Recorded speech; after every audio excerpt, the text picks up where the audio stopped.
Okay, it's 2 o'clock, so we're going to go ahead and get started. Welcome everybody with joining us. I'm sure we're going to have other people dropping in as we go along. But Andrea, how about you get us started today for the class? Okay, well, welcome everyone. Thanks for joining our virtual composting class. My name is Andrea Matz, and I'm the program coordinator for the Odom County Conservation District. And I will serve as your administrator for our composting program. I only recently started composting myself, and I got really excited once I did because I realized just how much waste I produce that could be going in the compost bin. And now my garbage inside doesn't have to go out as often because it's not full of stinky food items that could go in the compost bin. So I really like that as well. We're excited you've joined us, whether you're an Odom County resident that will be receiving a free bin after the program, or anyone else who just wants to learn. But first, I'd like to give a brief introduction to the awesome composting team we've put together. In this time, there's a lot of parts and pieces when you're doing things virtually, but we wanted to be able to bring this all together. So we have a team that has individual expertise that are so valuable to the program. First is Miss Rebecca Zockline she's the director of the Odom County Solid Waste and Recycling Department, and also the grant writer for our compost program. Without Becky's expertise at writing the grant, we would not have any funds to run the program. So Becky, will you tell us a little about why we were awarded the grant and what we need from participants in order to meet the requirements? Thank you, Andrea. I'm happy to. Um, this program started when an Oldham County resident um, came into my office about this time last year and asked me about starting a compost program in the county. And I said, come back after Christmas. And because I had to find some things out and see if it was feasible. So I did check on some things, did some research, and I found out that the state offers a composting grant every year, but their grants are usually for very large composting projects and not for residential composting. So this was new, and the state was willing to take a chance on us, and they gave us a bit of money to get these composting bins and teach residents how to compost. And you may not be aware, but food waste comprises 25% of your trash, of what's in your trash cart.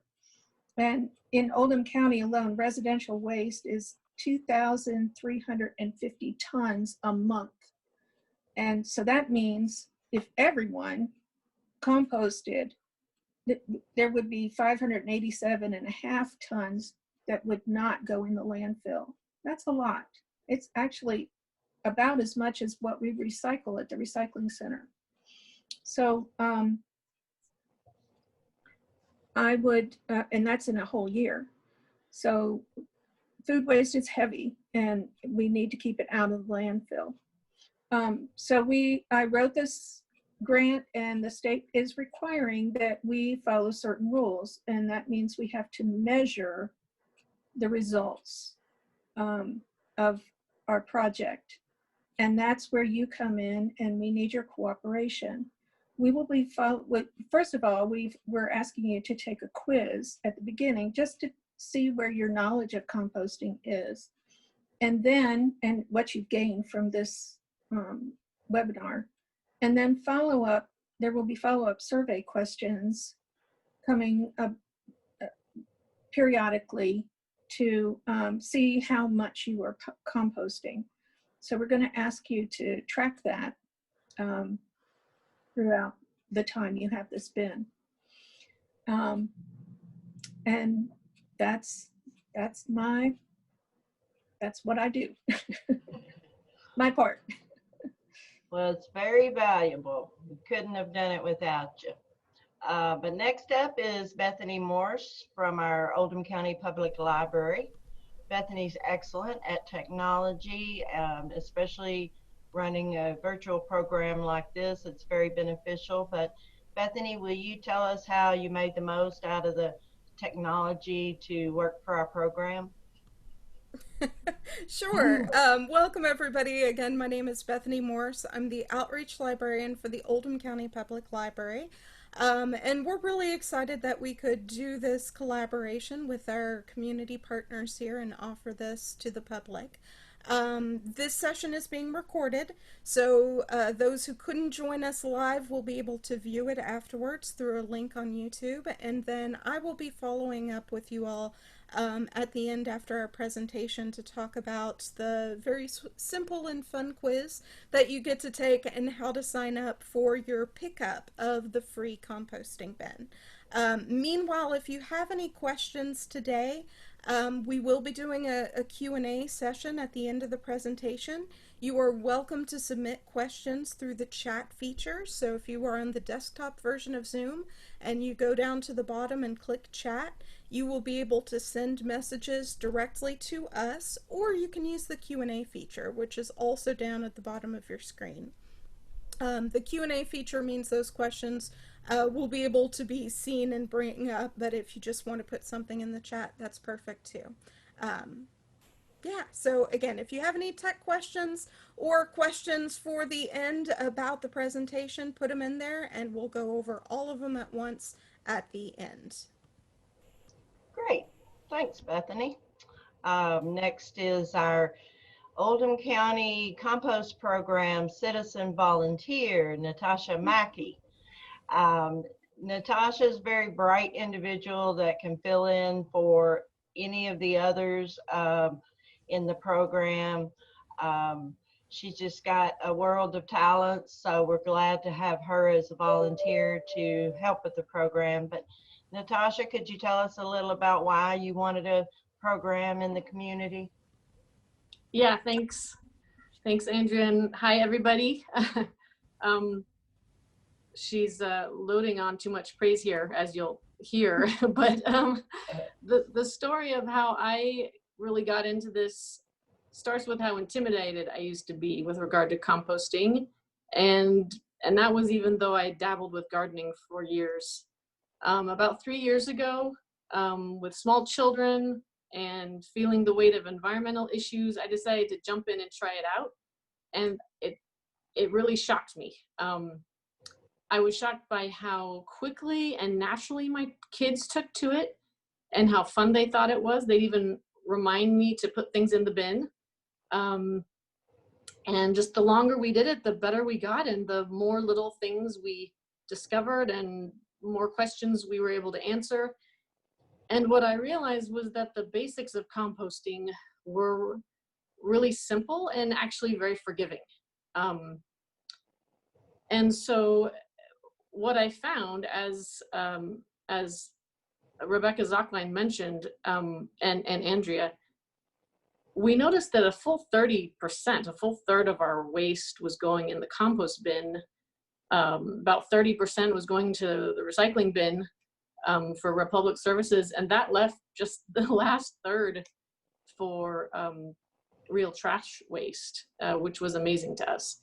And it started me wondering how easy it might be to help foster a shift in society just towards caring for the soil more and lessening the collective waste in such a dramatic way with such an easy technique. So the next thing I did was to find out if we had such a program in the county, and that led me to talk to Andrea Matz. I stopped in at the Conservation District here in Oldham County. She led me to Rebecca Zockline, which was, it was just a stroke of luck that I met with Andrea first, because Zockline was at the Division of Waste and Recycling, and the rest of the program just fell into place kind of miraculously after that. And now we have our first residential composting program. And the others can speak to this. if I'm not mistaken, it will be the first in our state. And if it goes well, hopefully we'll be able to expand on it and get other counties involved, you know? So anyway, my role is limited. I've kind of been an ideas person. So I'll keep helping to generate new ideas, spread the education, and I'll also be one of the main people to do follow-ups with participants, just to help collect data for the state. And we are eager to give the state as much data as we can on this, on composting. So I want to thank everyone watching for their interest. Thank you, Natasha. We're so glad to have you. And so our next panelist, who's certainly not the least, but he is the last for today, is Michael Boyce from the Oldham County Cooperative Extension Service. Michael has many talents. He's the one that you bring your diseased plants to, or your bugs that you don't know what they are. He's a world of information for our county, and we're so thankful for him. But he's going to use his talent today as a botanist and knowledge of all things plant related, and teach us how to make the best compost.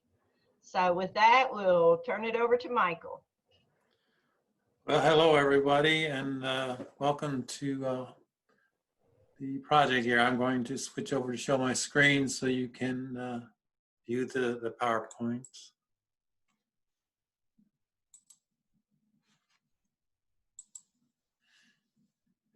Oops.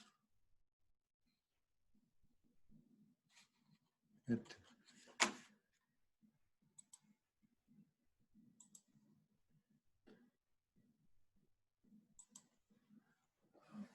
So welcome to Backyard Composting. We're going to get right into it here. Our basic things that we're going to talk about today are, what is composting? Why do we compost? Of course, how composting works. And then, of course, the hot and cold methods. There's two different methods to do it. And then using our compost. And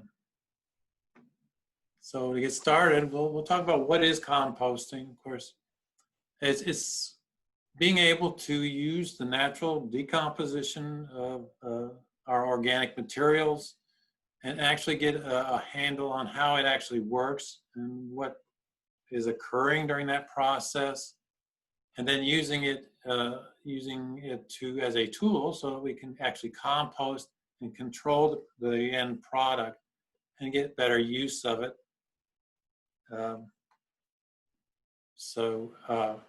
Then we can want to know, of course, why. Now we've discussed partly why, but we'd like to go into the soil, because most compost is part of our soil. And so if we look here at this is an ideal soil mixture, soil composition. Shows you you get the minerals, which is like 45% of soil mixture of what you would scoop out of the ground would be the minerals, and about only 5% would be organic matter. Now that 5% can be anywhere between 5% and 1%. So in a lot of cases, we really find really low organic percentages in our soils. Like I said, this was ideal. Now, the other 50% of our soil is open space, or pore space, and it's generally occupied by about, we hope, 50% or 25% of it would be air, and then the other 25% would be moisture or water. So what we want to do is improve the soil consistency to the pore space, so we have that adequate pore space. The pore space is often destroyed through compaction, like if you drive your lawnmower over, a 1,000-pound lawnmower over the same area a number of times, you're going to compact the soil, and it's 50% airspace is going to disappear. So if we add more organic matter to the soil, it actually opens that up and helps the soil particles develop in a right consistency and resist some of this compaction issues to allow the water and the air to get into the soils, to help our roots thrive and our plants grow. Of course, organic matter increases our ability to hold nutrients. The nutrients are in their elemental form in the soils, and through interaction between the microbes and between the particles, they provide a place for these nutrients to be available in the water solution. And of course, it improves the soil structure. The soil structure is, as organic matter acts like a binding agent, what we want is if you take soil and you break it down into its fine particles of sand, silt, and clay, you would have a very fine mixture, and the water would be very hard for the water and air to penetrate it. So by using the organic matter, we create small particles or clumps so that actually give you more pore space and allow for the better root penetration and growth. And then, of course, improves the drainage and will reduce erosion because the particles are slightly bigger. And of course, it will increase the availability of water and air for the plants. On the average, these things are actually from the EPA. These are national figures. On the average, we produce about 4 pounds of waste per day, and roughly a third of it is recycled or can be recycled or composted, and the other 2/3 ends up in landfills, or incinerators in some cases. And we want to reduce that, definitely. This is kind of breaks it down. When we look at the total waste, it's broken down into all these different items. Of course, food waste is the largest item. And then we've got yard trimmings and paper and cardboard. These 3 items are compostable, and wood also to an extent, unless it's treated wood. So these are items that we can, by composting, we can reduce the amount that goes to the landfill. Example of a landfill here, it's just a mess. All right, so how does composting work? Okay, composting is the process of breaking down the organic matter, and it generally occurs through microorganisms. The one picture there at the top looks like a worm. It's actually a nematode, which is a microscopic worm. Then we have fungi that do a lot of the decomposition also. But the main thing that we want to do is protect these organisms. We want to, in our effort to compost, we want to keep these healthy, because they're healthy in our system, because they are what's key to successful compost and successfully breaking down the organic matter. And to keep these organisms healthy, they need water, and they need air, and they need a proper temperature. So really cold temperatures, they die off, and of course with heat, they would die off, excess heat. So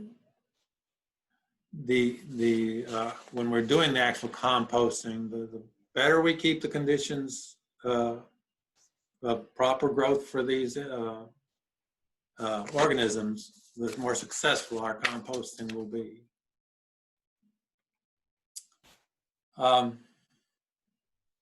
Then to provide the right food, we have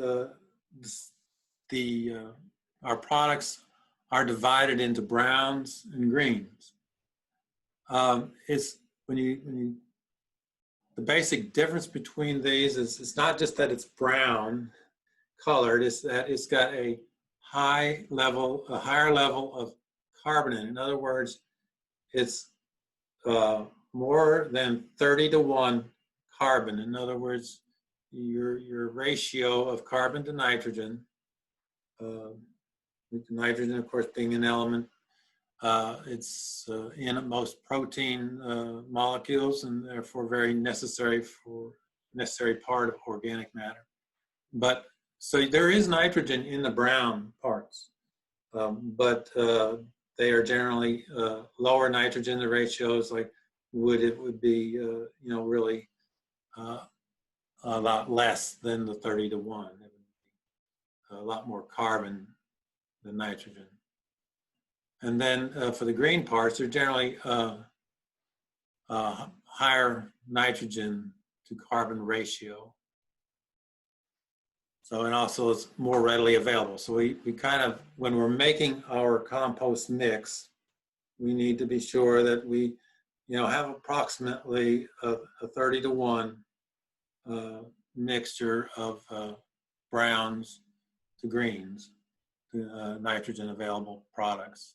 The nitrogen, of course, the greens are generally your fresh vegetables and fruit that you would trimming off your produce in the house, in the home, or fresh cut grass, which you would clip.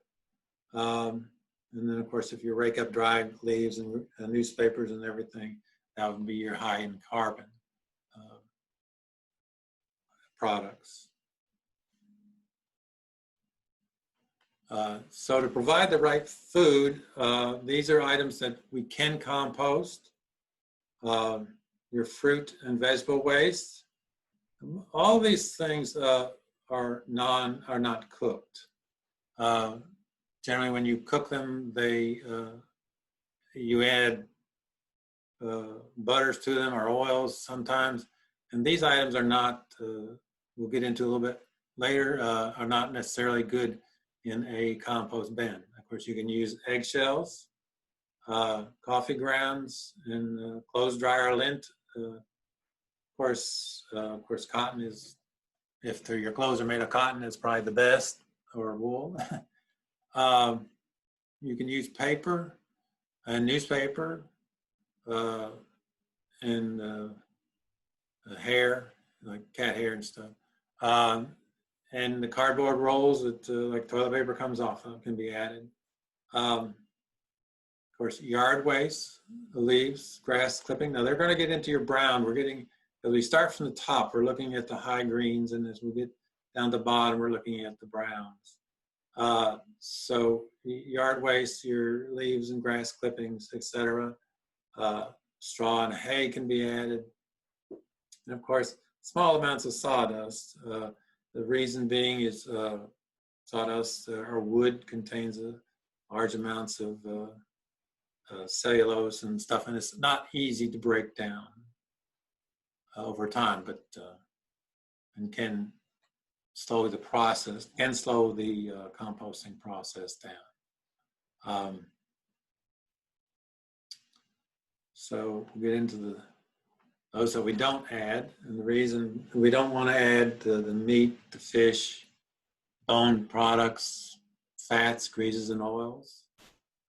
Baked goods, because you've added a lot of oils and items that could spoil rather than actually decompose properly and draw in animals and varmints that are like rats and other things that would come in, and raccoons and stuff that would get into your bins and to be damaged, cause damage. Of course, dairy products, again, are going to attract the wildlife. Pet waste, such as kitty litter, and kitty litter. If you add that, you're adding some potentially hazardous microbes, which can make you sick and or be harmful even in the future, because there's no guarantee that you're going to be able to kill them in the composting process. Of course, hard to kill weeds, and weeds like a lot of your perennial weeds and some weeds that have gone to seeds. The weed seeds will, if you don't do a real hot method and are successful in reaching the temperatures necessary, the weed seeds will germinate when you place it in your garden. Disease plants, some diseases will thrive, will survive the composting process. And again, you put it on your garden, and then the diseases will reoccur in your garden areas. Black walnut, their leaves and twigs, they contain for simple term, a growth inhibitor. Black walnuts are very possessive of their territory around them, and so they emit a chemical that discourages other plants from growing in the same vicinity. That you won't want to add that to your compost, because it will not break down and will not if you put it in your garden, would harm or would limit the ability of your plants to grow. Yard waste treated with chemicals. You don't want to put grass clippings from a recent treatment of, say, like 2,4-D or some weed control product. There are herbicides. There are herbicides that are added to some of the agricultural crops that, if they get, can be really harmful in the situation where if you add it to your compost process. Charcoal ashes and wood fire ashes. Charcoal won't break down very readily, and sometimes it won't compost. You just have the chunks of charcoal in your final product, and they really don't add any benefit at that point. Wood fire ashes, so they say from your fireplace, are high in alkalinity. They will raise the pH of your compost and can affect the end result, again, when applied to your gardening areas. So we need to not use these items in our compost bin. The other thing that you need to make sure you have is the correct amount of moisture. If you create, it's like we go back to the soil where we've got so much air space and so much space for water. We need to balance that out. So compost needs to just have a consistency of moisture, and if you can grab a handful of it and you can wring it out, and it doesn't drip, or maybe it just drips a little bit, you probably got it to the right amount of moisture. Of course, if it's really, you can tell if it's really dry. You might see a little moisture there, but if it's too dry, you need to add some water to it. And of course, if the compost is too wet, the way to cure that is to turn it more frequently, to help force some of the air and let it air dry a little bit, and then move the moisture out of the compost process. So, to look at now this is the hot method, so we're going to look at what happens in the bin. If we have a population of microbes in there working, within 1 or 2 days, your pile should reach a temperature of about 100 degrees or a little over. And this is the heat produced as the microbes grow and divide and metabolize the organic matter. And this, of course, will continue on until it reaches that temperature of about 150 degrees. And that takes about a month for the second process. Now, of course, this all depends on the environmental temperatures. If we got really cold temperatures, it's not going to, or cool nights, it's not going to necessarily reach that point of that temperature. It's very, because of the natural, the heat evaporating, leaving the pile. So actually, the bigger your pile is at this point, when you got lower temperatures, the better chance you have of reaching the high temperature. The high temperature of the 150 degrees will kill a number of the pathogens and the seeds that are in the mixture. Of course, after that, the pile is going to start to cool down and just reaches a comfortable level of microbes and the organic matter. And if you let it sit for several months afterwards, then it becomes a usable product to apply to your garden. It also, when you look at the temperatures here, you can still add to your pile, but add more organic matter to it. But that will, of course, change the rate at which it will finish processing. These are some examples of some different types of compost bins. The tumbler compost bins are generally a closed thing, so they're actually a lower volume. I mean, you can roll them around and do them, but it's harder to get enough air into them, and occasionally they will, if you put too much moisture in them, they're hard to lower that moisture. And then you end up, if you have too much moisture, you end up with instead of an aerobic decomposition, you'll end up with an you'll end up with an anaerobic decomposition, which is generally a smelly decomposition, where the aerobic, or the one in the bins, the open bins, generally does not have and should not have a bad smell to them. The other, there's a group there of 3 bins that were made with pallets right here, and they are pretty inexpensive to make. They do take up a lot more space in your yard, so you will have to kind of consider what you're going to do, whether you have that much space or not. And different bins are going to affect you differently. It all depends on how well they will breathe and allow the air and to go and pass on through. This last wood composter here underneath the green bin is basically an example of a slow compost situation where they've just kind of thrown some things in there and they're not really moving it around too much. These are our Geo Bends that you will be receiving. They are made out of a light resistant plastic. As you can see, they're well perforated, so we have good air movement between them. The first picture at the upper left is an example of, they are rolled up in a tight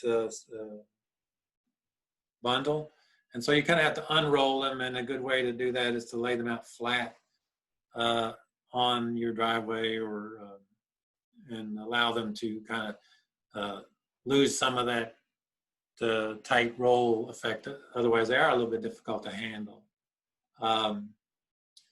They do maximize out at this circle of about 4 foot in diameter. They have little attachments that are easy to insert and connect it all together. It can be, this one here is all the way out. This is Natasha here with hers, and it's opening only to like a 2 foot diameter, which if you have a smaller need, that is you can always reduce the size of the composter. The only thing is, during the winter time, it will be a little harder for it to stay warm and actively composting. Then we look at filling the compost bin. Of course, you can, I've collected up there in this picture, there's just some raked up leaves, and of course grass clippings from the lawnmower, and then of course your household trash.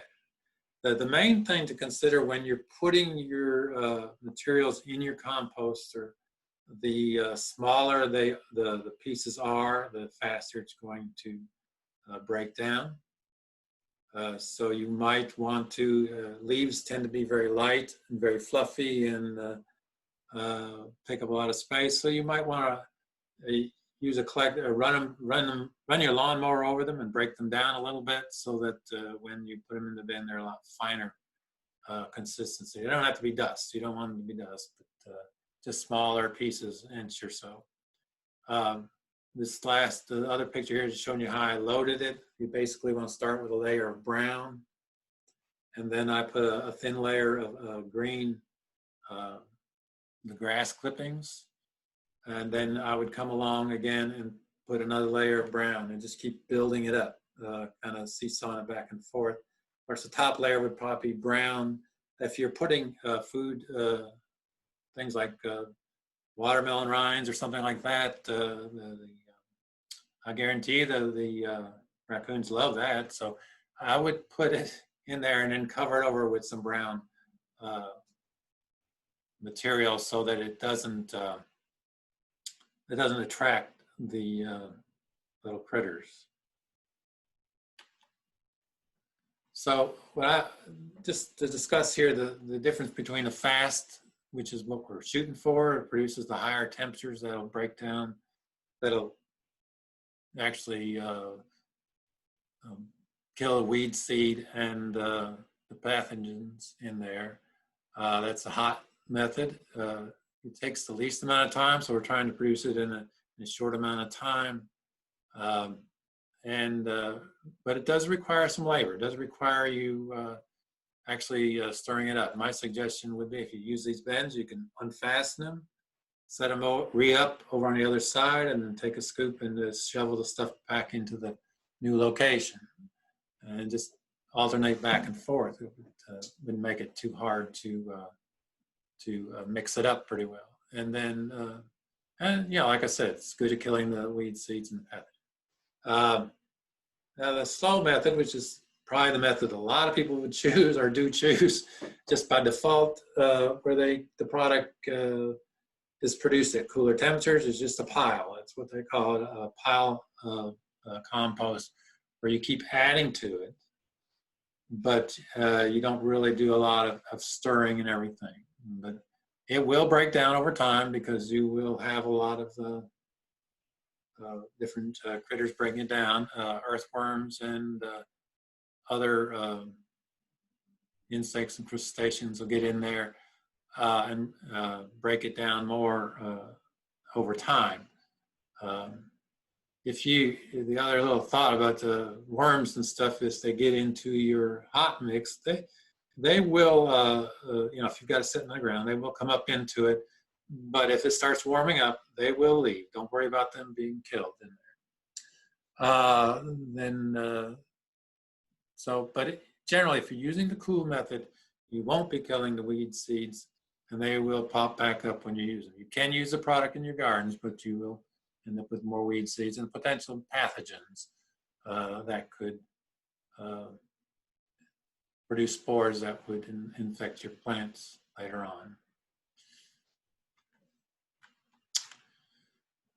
And then we get down here to using the finished compost. How much compost do I need to apply a 1-inch layer of compost? Now, we recommend that you don't put any more than 1 inch of compost on the garden at a time.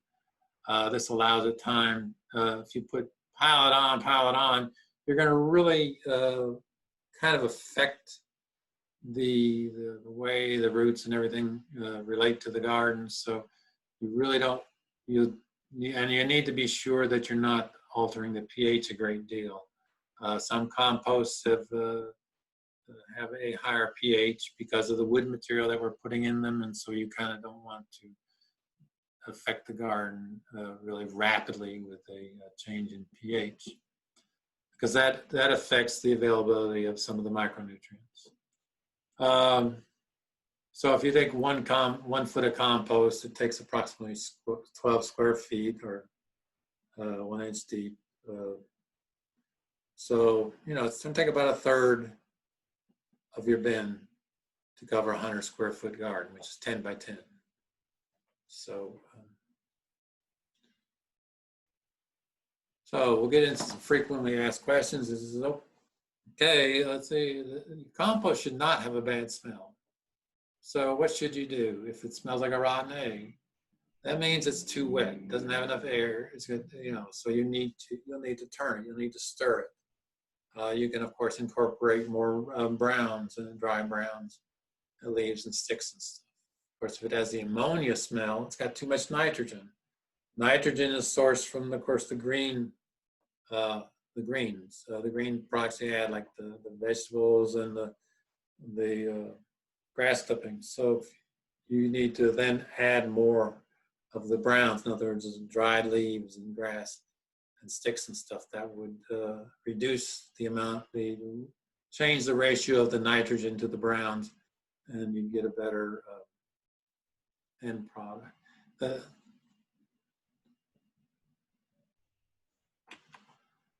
The other problem is, of course, the pile isn't heating up properly.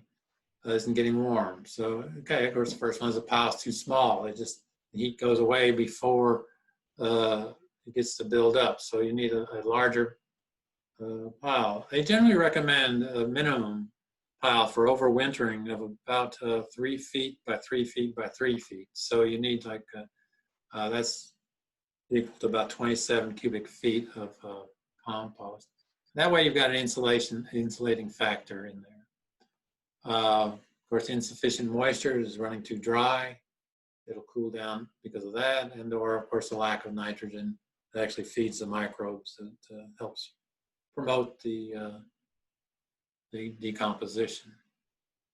And then the other thing is, of course, not enough air. You need to have that air in there. It needs to have the air for the microbes to survive. And of course, last but not least, the cold weather. It will definitely cool your pile down. You can add insulation around it. You could pile bales of straw around it, or you could just keep it covered with a tarp during the real cold periods. Food, of course, the pests and rodents, if you see something that has dug a hole down in there or something, you'll need to, of course, make sure the food waste is not exposed and will bury it and buried. And if you, of course, if you add the baked goods and the dairy products, they're all attractive to the rodents, and greases and oils also. And so you don't want to put any of those in your bins.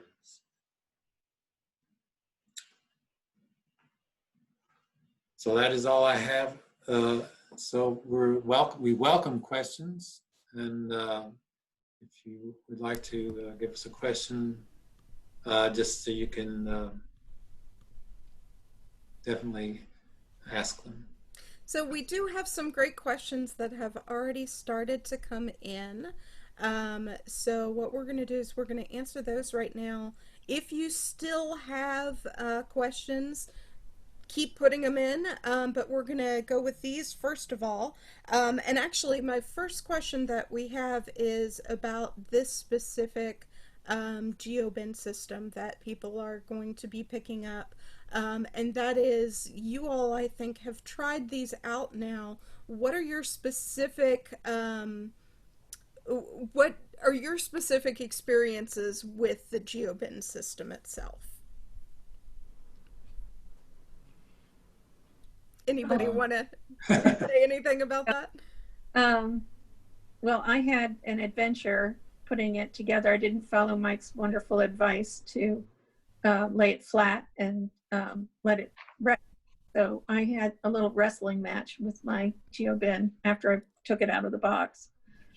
But since then, I've been, when I went to set it up, I realized I had to have a place where I knew I was going to use it and that it would get adequate sunlight and water.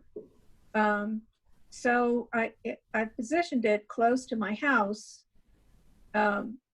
so that I don't have to go walking across a field to put the compost in. And that's for my convenience, because if it's not convenient for me, I'm not going to use it. And but I know I have to be very diligent about what I put it in there, since it is close to my house. So I really have to, in fact, I need to go rake up some leaves, and which I have plenty of, and get them in there. So that's been my experience, and it's been just fine.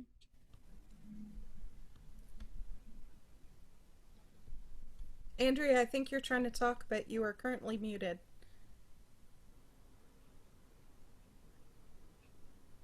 There we go. Okay. Go ahead. I just wanted to say that I like the way that it keeps everything neat and tidy looking. Even in your subdivisions with homeowners associations, I believe that this would go over just fine, because it is very neat looking. Cool. All right, we're going to go to some of these other questions. So the first one we have is, the question is, my yard doesn't have trees, so I don't have leaves. Are there other items to make the 30-to-1 mixture? I'll have a ton of food waste to add, but not a lot of the brown items. What do you do in that instance? I would recommend paper. Believe it or not, I mean, if you have a shredder, a paper shredder, you can definitely shred up some with the white paper. Again, you want to stay away from highly colored magazines and stuff like that. You can always use newspapers, and they can be, if you don't have a shredder, they're easy to tear and bundle up. You don't want, if you're big layers and they're flat, they will tend to weld together. So you really want it to break it. You really want it shredded in some way or other. Otherwise, it will create dry areas or dry spaces within the mixture. But you can definitely use paper. And like they said, you can use dried grass when you mow your lawn, of course. If it sits out on piles on the top of your yard or something. There are other products you might be able to find that other than paper, but that's probably the predominant. Cardboard, of course, any of your cardboard products. Okay, so, Natasha, what were you going to say? Yeah, just to add to that, I found that sometimes asking neighbors for their leaves, if they didn't mind if I'd have a bag of leaves after they've raked in the fall, it's less for pickup, and they seem happy to share with leaves. The other thing, to add to Michael's comment about the paper, I started noticing that Amazon and other services that will send packages to you, they often are using this unbleached brown paper that they'll crumple up. And my kids and other people's kids, I'm sure, they love playing ninja with this paper and just karate chopping it and tiny, tearing it into little bits for me. So packaging and old school papers. They bring home lots of papers that end up, good for recycling when it's just, math quizzes or something that you're done with. I love this. It's both community collaboration and outsourcing to your children. There you go. Yes. Yeah, this is very good. Okay, another question here is, what are the benefits of having a 3-bin compost versus the others? What are the 3 areas used for? Okay, the first area is used for collection. In other words, you're going to just keep adding to it over a period of time. Just kind of, because you don't have it all at once most of the time to fill something that big, but you can keep adding to it and kind of just piling it up in there, kind of like a pizza pie with different layers. And then you transfer it over to the middle bin. And by doing that, then you actually promote the active compost or composting process, you get it activated more by being more positive and more concerned about the amount of moisture and everything. And then the third bin is where you move it from the composting bin into the kind of the maturation bin. That's where it kind of sits and matures over time. And that's the bin you want to, where you store it while you're using it, while you're pulling it out of the third bin. Okay, excellent. This question, I have a black soldier flies in my compost. The larvae are eating everything, can't put enough food. Is this good or bad? I would try to bury that food so that the flies can't get to it with something. um, it might be that you're putting the wrong kind of food in, although they are attracted to some vegetable type materials, but I wouldn't say it's really a good thing, but I definitely try to bury that the food matter that you're putting in there so that the flies are not attracted to it in some way or another. Of course, when it heats up, it will kill any larvae that are in there. So. When do you add compost? Before or after filling? And how often do you do temperature checks on the piles? You can start at the beginning with temperature checks and just kind of, there are thermometers available with long probes on them for checking temperatures in compost and other items. And you could probably periodically, start from week 1, just to watch and see if it's elevating. If you're, I don't understand the compost question part of it. Okay. Question is, ask her if you recognize your question, if you want to add in some clarification. Tilling. Okay. Oh, after filling. Okay. I see. So when to add compost, before or after tilling to your garden? So when do you put that in there? You can add it before tilling, or, say if you're doing a multiple tilling, some people do that way. One first time to get everything broken down, allow the weed seed to start to germinate, then they till it a second time. I would put it down for the second time, but you till it. But yeah, just before you till it. Yeah, Natasha. Yeah, if I can speak to that, and Michael can tell me whether he knows more about the science behind this, but I've read some lately about the NoDig gardening technique, where you can just lay the compost really thinly over the top and then rain and natural processes kind of work it into the soil. Is that okay too? Just with no tilling? That method is fine. That'd be the least work way to get the benefit from the compost. Yeah. You're going to do a no-till process, which works good too. Yeah. This question goes along nicely with that, which is, once we get started with composting, how long will it take to get the compost that you'd be able to use in the garden?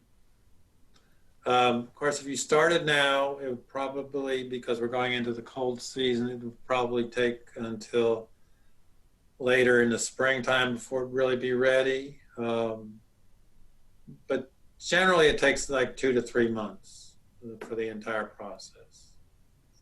And that allows the maturation period, where it's kind of finishing breaking down the material after it's heated up. Okay. I think we have a follow-up question to those brown materials and using cardboard. How do you use the cardboard in the compost? Do you use it whole, or what is the best way to break that up? Again, if you could rip it down and tear it down into smaller pieces, it would be better.